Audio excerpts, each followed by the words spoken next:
What made the original Rise of the Triad so awesome was that it was so insanely ludicrous.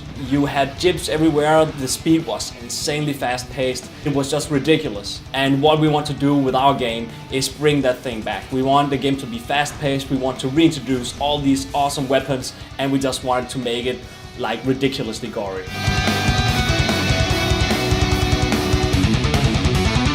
The challenge was to create something that is interesting to both the original players, but also interesting to people who haven't played the original Rise of the Triad, who are new to the franchise. So at the beginning of the project, we did a lot of research, we played the game a lot, we played the levels over and over again, made lots of notes like, what worked, what do we think didn't work, and how could we improve on it. No, don't shoot!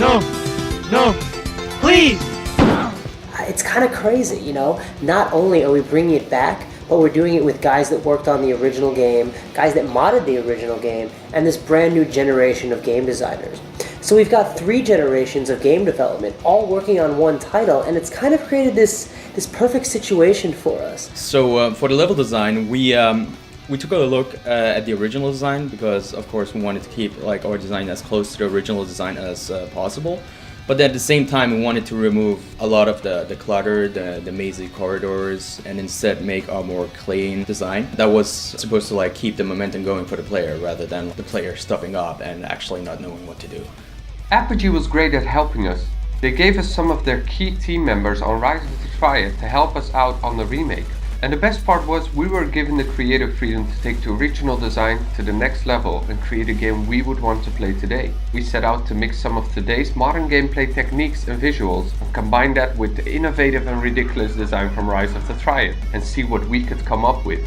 So the original Rise of the Triad has some legendary weapons. We all know the bazooka, the flame wall, the firebomb. What we did in the reboot was that we wanted to introduce all the weapons again, but we also wanted to add secondary fire modes to it. So one great example is that the Heat Seeker now has a small camera, and this camera actually lets you follow the rocket all the way to its target. When you're rebooting a game with such a cult following, you have to get the hardcore fans involved. And it's awesome that we've been able to do that and get their feedback throughout the development process. We're taking the original ROT game and then refining it into a game that is a modern game. I think both old school players and new school players are going to really enjoy what we have in store for them.